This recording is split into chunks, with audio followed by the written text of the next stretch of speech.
L'extraordinaire confort du lit traumatisa Saturnine.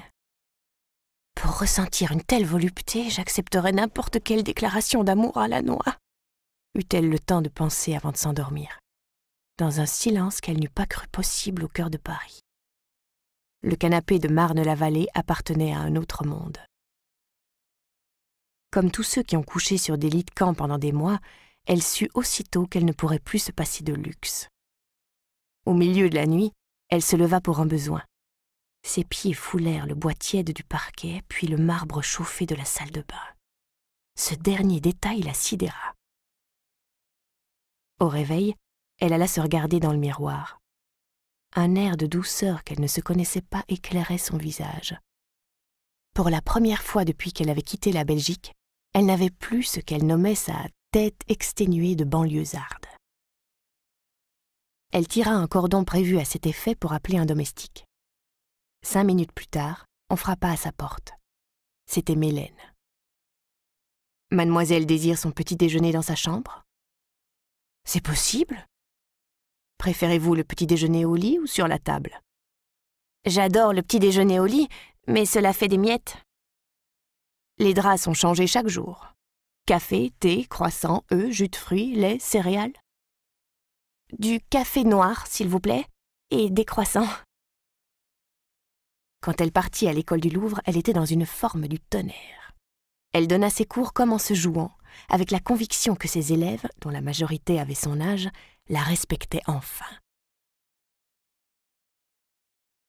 Elle travaillait dans ses appartements quand Mélène lui dit que monsieur la priait de partager son dîner. « Que se passerait-il si je refusais ?» demanda-t-elle. « Vous en avez le droit. Voulez-vous un plateau dans votre chambre ?» De se savoir libre la rassura. « J'arrive, » dit-elle. Elle trouva Don Elemerio à ses fourneaux.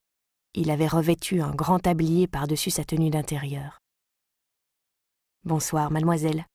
J'ai préparé des paupiettes. » Elle éclata de rire. « Vous n'aimez pas ?»« Si, mais c'est tellement français. Je ne m'attendais pas à ce qu'un Espagnol choisisse ce classique des familles françaises. On ne mange pas cela en Belgique ? J'en ai mangé une seule fois, chez une vieille tante de Tournai. Elle appelait cela des oiseaux sans tête. À cause de ce nom, j'ai refusé d'y toucher. J'avais 10 ans, on m'a forcé.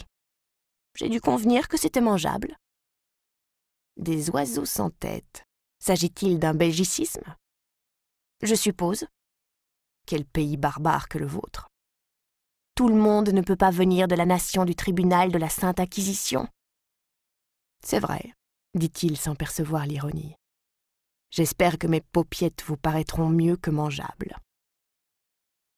Il servit, retira son tablier et s'attabla avec elle. C'est délicieux, déclara-t-elle. Je vous aime. Laissez-moi dîner en paix, s'il vous plaît. J'ai attendu toute la journée de vous retrouver. Et vous avez comblé l'absence en lisant quelques condamnations de sorcières ? Non. Comme je suis amoureux, je me suis senti suprêmement moi-même et j'ai relu une partie du journal intime que j'écrivais, enfant. Il se tut dans l'espoir qu'elle le questionnerait, mais rien ne vint. Alors il poursuivit. Je savais que je ne pourrais me confesser avant mes 8 ans. De peur d'oublier certains péchés, j'ai pris l'habitude, à l'âge de 4 ans, de noter mes faits, gestes et pensées. Je partais du principe que je ne pourrais différencier le bien du mal, aussi j'inscrivais tout. À 8 ans, quand j'ai pu enfin entrer dans le confessionnal, j'ai montré au prêtre mes nombreux cahiers. À mon grand désarroi, il a refusé de les lire. « Et si j'omets de vous dire un péché de mon passé, irais-je en enfer ?» lui ai-je demandé. Il m'a assuré que non. Avant 8 ans, il n'existe pas de péché mortel, a-t-il dit. Qu'en pensez-vous ? Je ne crois pas à l'enfer. Quelle légèreté de votre part. Mais telle n'était pas ma question. Croyez-vous qu'avant 8 ans, on ne puisse commettre de péché mortel ? Mon journal intime en regorge dès mes 5 ans, âge où j'ai découvert l'onanisme. Vous n'êtes peut-être pas obligé de me raconter vos secrets. Je ne suis pas votre confesseur. Je volais aussi. J'aimais un petit vaurien de mon école et j'avais remarqué qu'il me témoignait de la sympathie quand je lui offrais des objets de valeur. Alors je dérobais chez moi de l'argenterie que je lui apportais à la récréation. Un jour, je suis allée jouer chez lui et ses parents m'ont invité à dîner. À table, les couverts étaient en acier inoxydable. Je lui ai demandé ce qu'il avait fait de mes cadeaux. Il m'a répondu qu'il les avait vendus. J'en ai conçu un chagrin infini.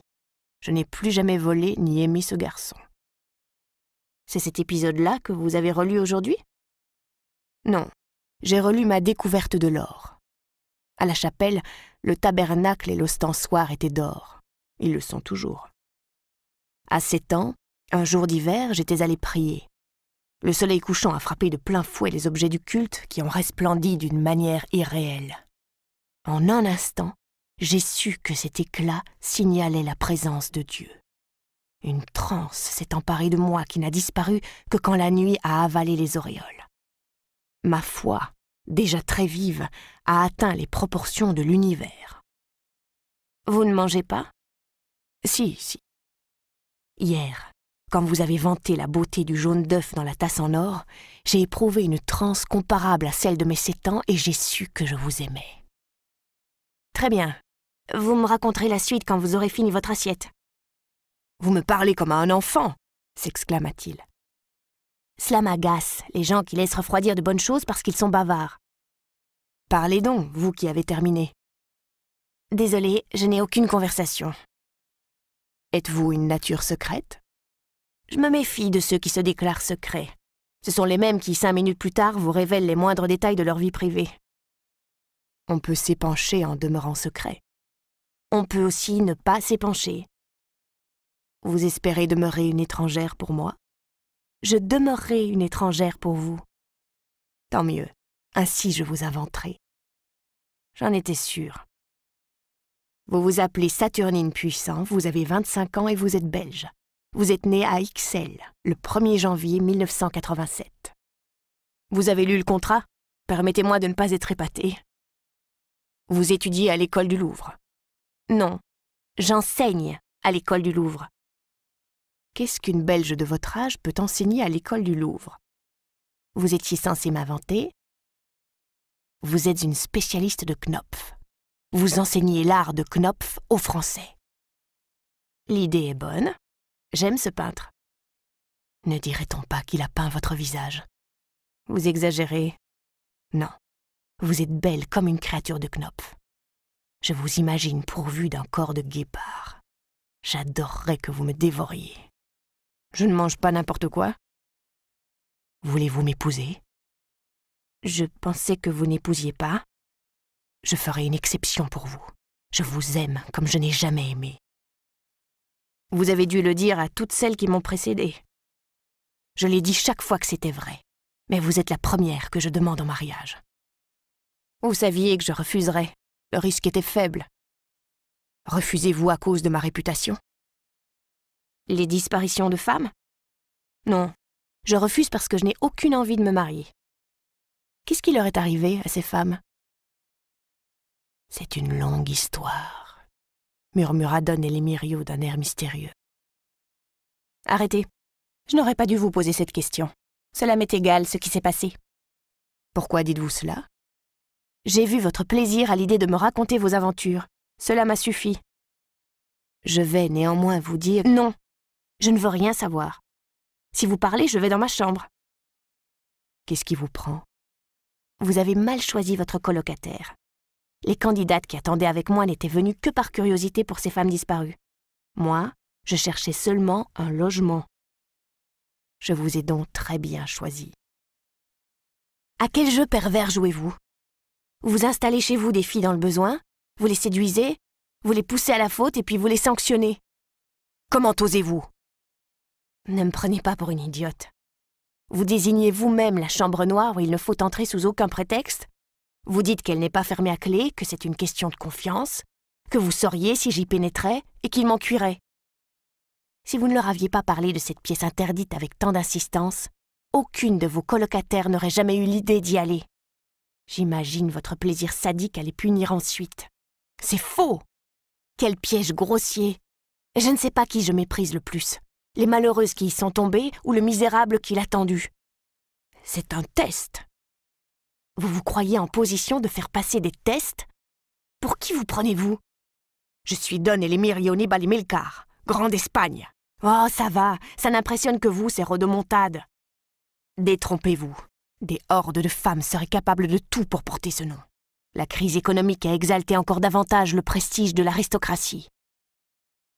Vous dites que ces femmes auraient été capables de tout pour porter votre nom, quand elles n'ont même pas été capables de respecter votre interdiction stupide. Hélas, la faiblesse d'âme est devenue la norme. Vous ne valez guère mieux. Vous versez des ducats à votre confesseur quand vous avez péché. Permettez, quand on connaît mon amour pour l'or, on mesure ma contrition au montant que je paie. Tout le monde est idiot dans cette histoire, sauf votre confesseur. Et vous, j'admire votre intelligence. En l'occurrence, ce n'est que de la santé mentale. Je ne suis pas dupe de vos bêtises. Vous méritez de m'épouser. C'est vous qui ne me méritez pas. J'aime que vous vous surestimiez à ce point. Même pas. Seulement, je ne suis pas malade. Il y a un dessert? Il y a cette crème aux œufs que je vous ai servie hier. Ça suffit. J'aime la variété. Que désirez-vous? Du Saint-Honoré, dit-elle par bravade au moment de s'esquiver.